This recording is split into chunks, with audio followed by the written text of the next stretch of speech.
Sobre o programa Voa Brasil, a primeira fase desse programa, que é basicamente o programa para vender passagens mais baratas e tal, já está valendo. E quem é que entra nesse pacotão? Idosos, peraí, volta um cadinho a informação para mim ali, gente. Ao contrário, isso, volta aí, pronto. Aposentados do INSS que não viajaram nos últimos 12 meses podem comprar passagens a R$ 200 o trecho. Entendemos, né, que é só um grupo específico da sociedade e não pessoas que não fazem parte desse grupo. Ministro Silvio Costa Filho é quem está conosco aqui, ministro de Portos e Aeroportos, que em algum momento vai aparecer aqui comigo. Cadê?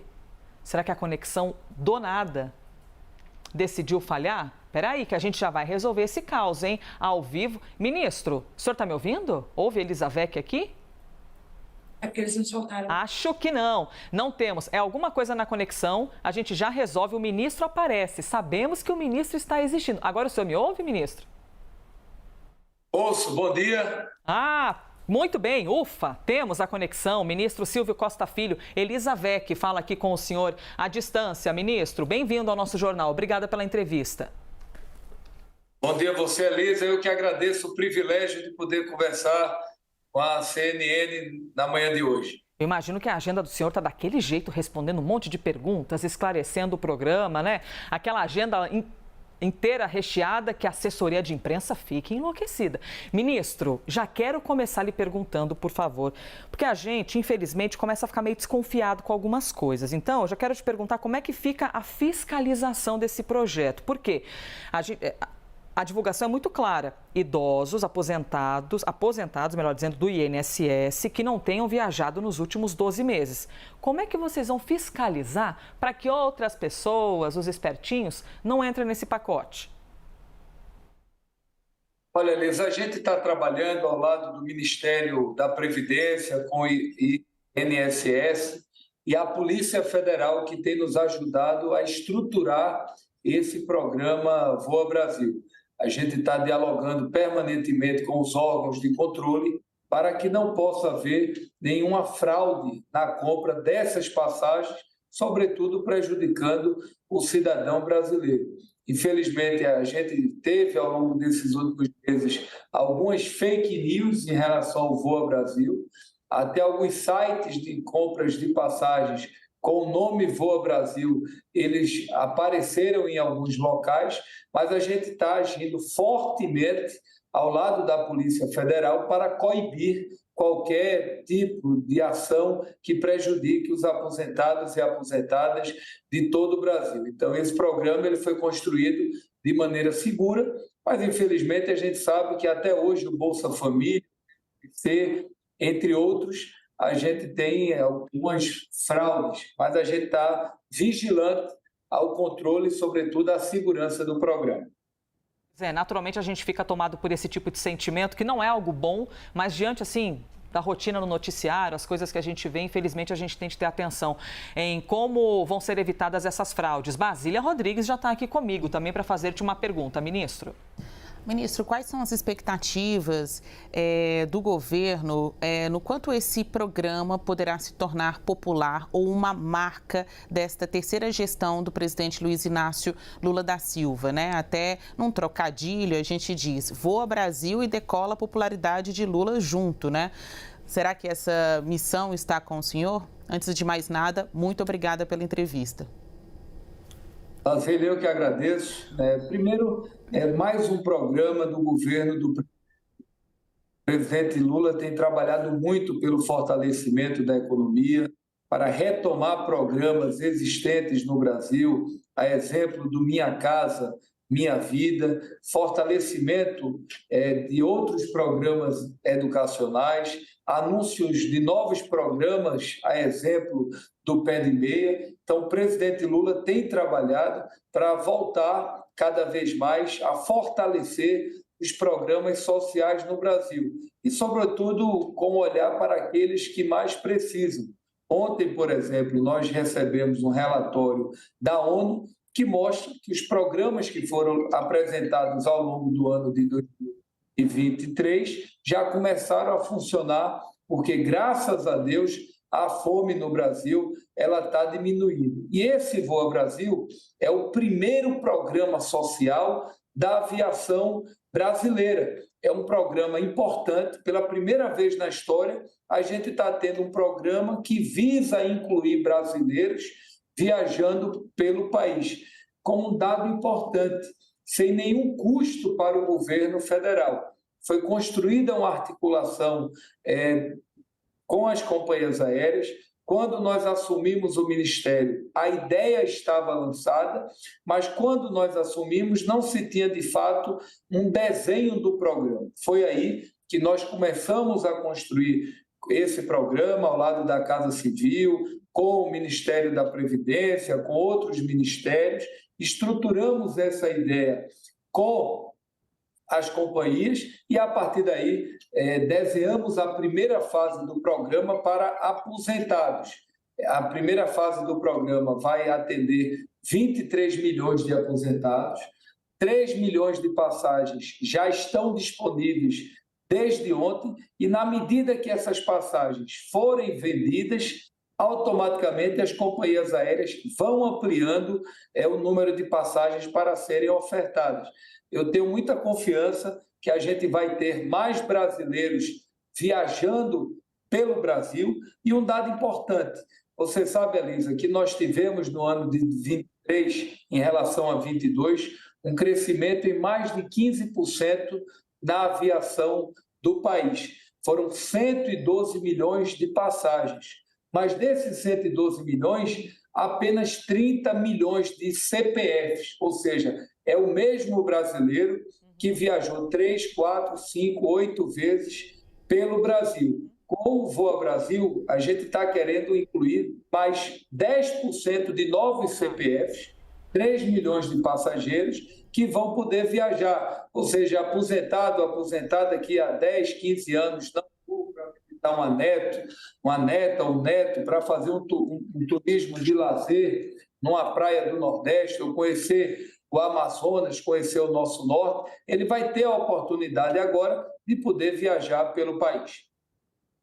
Deixa eu pegar aqui um gancho que o senhor disse, a gente pegou esse produto, e eu já acrescento a Clarissa Oliveira aqui também à conversa, a gente pegou esse produto, ele já tinha sido anunciado e nós vivemos isso aqui na CNN, quando, à época, né, Basília, o ministro Márcio França, que era o ministro de Portos e Aeroportos, fez o anúncio do programa.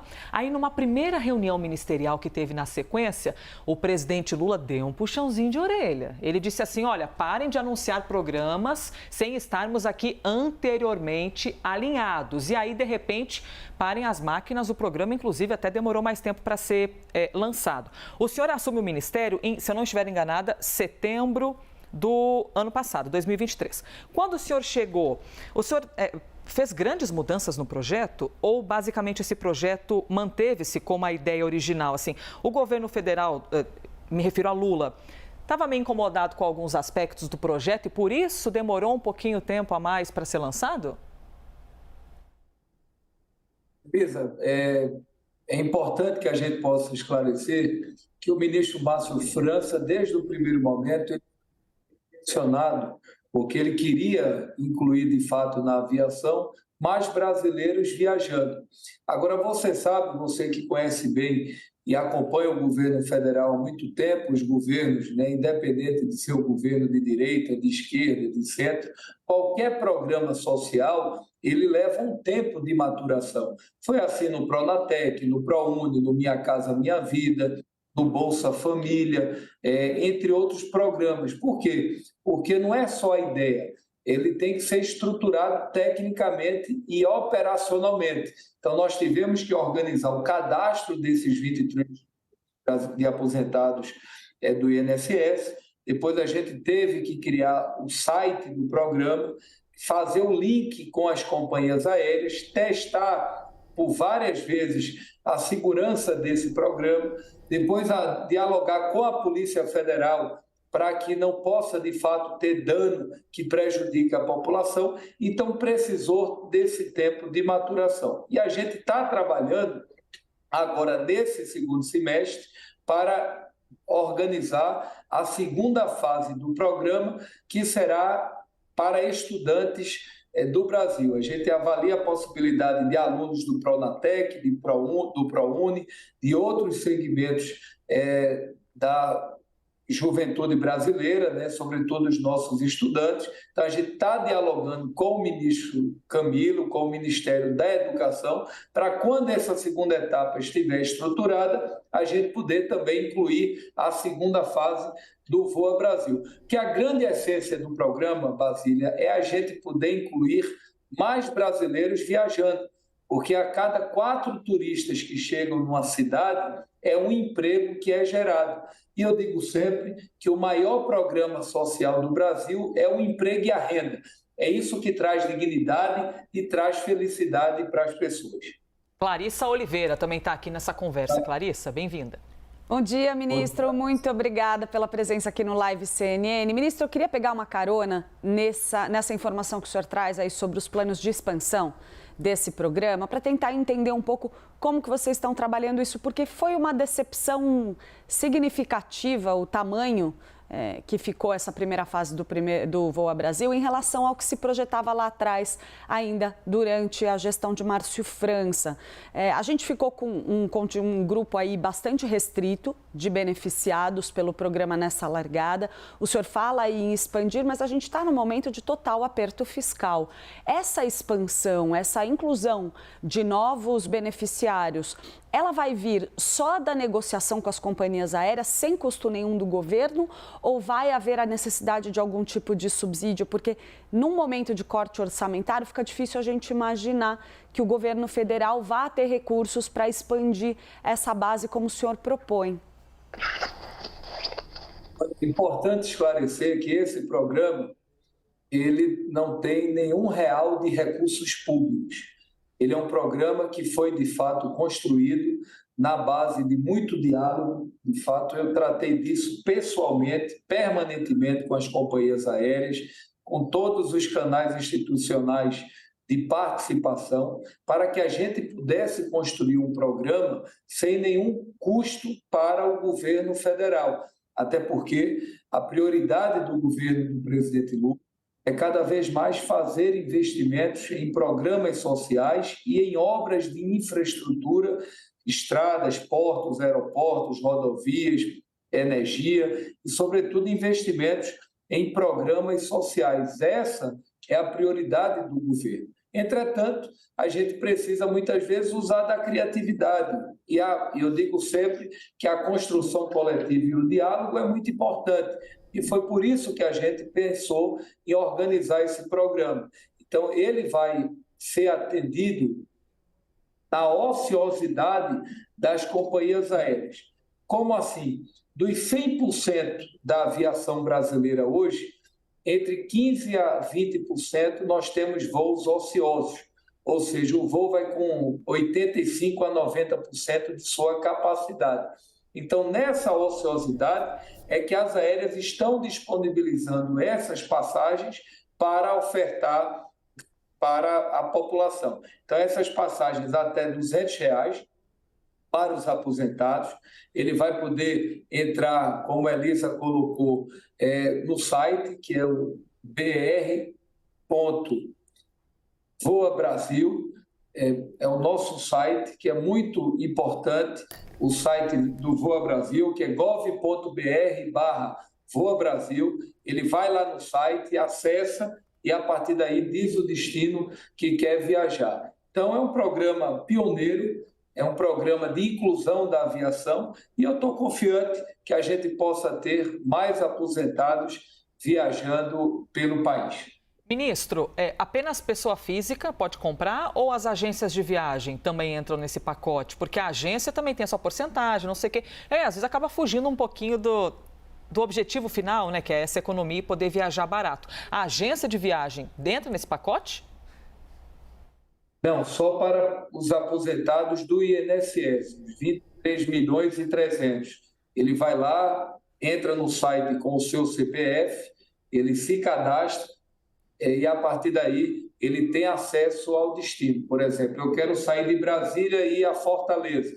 Ele vai lá, entra no site, o site direciona as opções de voos das companhias aéreas, Gol, Latam, Voipés, entre outros. Então, A gente continua lhe ouvindo, ministro. Por favor, pode continuar. A imagem nós perdemos, mas o áudio a gente tem ainda.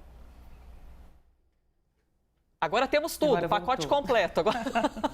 Pacote completo, pacote inclusive completo, ministro. com passagens, né, hospedagem. É essa que, a partir daí, ele faça o direcionamento para as companhias aéreas e essas passagens elas possam ser ofertadas.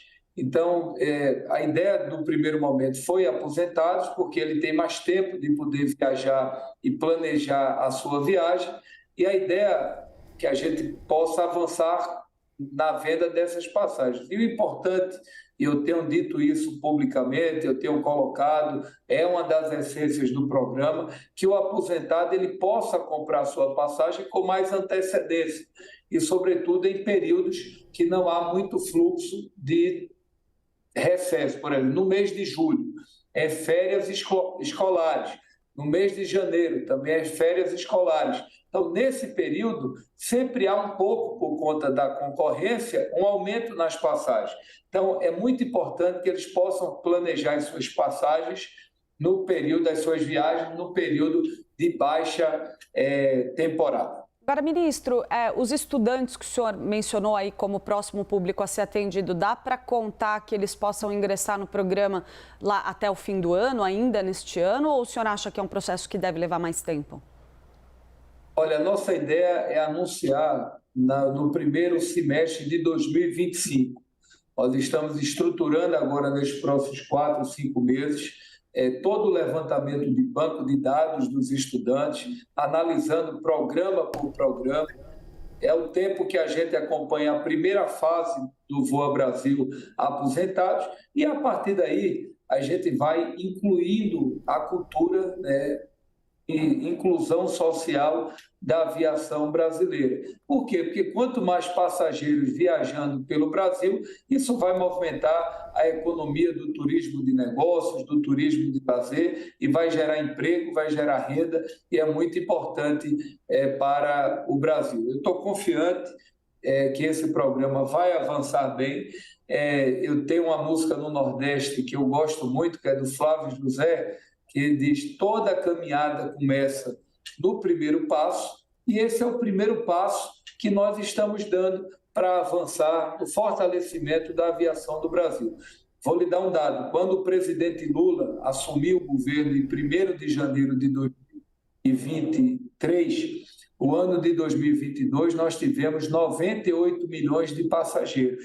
O primeiro ano do governo foi para 112 milhões, um crescimento em 15% na aviação do país.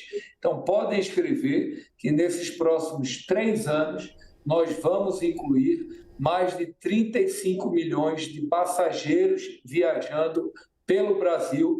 Tanto é que os dados já apontam um crescimento só esse ano também de 24, já em mais de 10% nas passagens. Agora, é muito importante, eu queria aproveitar esse espaço e a audiência da CNN, que o brasileiro ele possa começar a comprar a passagem com mais antecedência, como é assim na Europa, como é assim nos Estados Unidos. Porque muitas vezes uma passagem comprada daqui a 2, 3 dias, ela está com valor bem mais alto do valor real. Se você comprar uma passagem daqui a 3, 4, 6 meses, o preço vai ser muitas vezes 30% do que uma passagem comprada de última hora. Então, a cultura e haja um planejamento. Exatamente, muito importante. Basília Rodrigues, por favor. Eu quero saber se tem outros critérios, além do fato da pessoa ser aposentado, para fazer essa compra, ministro. O senhor deixou bem claro que depende muito da oferta, né, das companhias aéreas, que já apresentaram para os senhores a disponibilidade de 3 milhões de passagens. Mas quanto a destino, período, né, se é melhor em determinado mês para a venda dessas passagens, esse tipo de critério também há no programa? Porque a tirada da minha experiência, indo para lugares. Tudo bem que são muito movimentados. São Paulo, Rio de Janeiro. Não tem lugar no avião, não. Não tem lugar no avião disponível ali para uma pessoa que compre pelo Voa Brasil. Talvez com muita antecedência, pode ser. Então, existem esses outros critérios quanto a destino e período para a compra destas passagens? Olha, a gente está trabalhando, é importante esclarecer isso, Basília. Nesse primeiro momento, como a Elisa falou no início da entrevista, está disponibilizado passagem para um público de 3 milhões de aposentados do INSS, dos quais em torno de 90% desses 23 milhões ganham até 2 salários mínimos, e muitos deles não viajaram nos outros 2, 3, 4, 5, 6 anos. Muitos deles até nunca tiveram oportunidade, infelizmente, de viajar de avião. Então, a ideia, nesse primeiro momento, é incluir esses aposentados na aviação do país. Segundo, as aéreas já disponibilizaram desde ontem 3 milhões de passagens. Na medida que essas passagens foram vendidas, olha, já vendeu 3 milhões de passagens nesses próximos 4, 5, 6 meses. Automaticamente, as aéreas já vão disponibilizar mais passagens. Ou seja, isso depende muito da demanda. Na medida que o programa funcione, que a demanda for crescente, eu não tenho dúvida que as próprias companhias aéreas vão ter cada vez mais interesse em fortalecer esse programa no Brasil. Ministro Silvio Costa Filho, obrigada pela gentileza da conversa e imagino que a agenda esteja enorme aí para poder responder, e faz parte do rito, né? Quando se tem ali um cargo público, responder os questionamentos da sociedade. Muito obrigada, ministro. Larissa, eu que agradeço. Estamos indo agora a pedido do presidente Lula, ao Espírito Santo. Vamos anunciar lá investimentos privados na ordem de quase 2 bilhões de reais no Estado, na área portuária.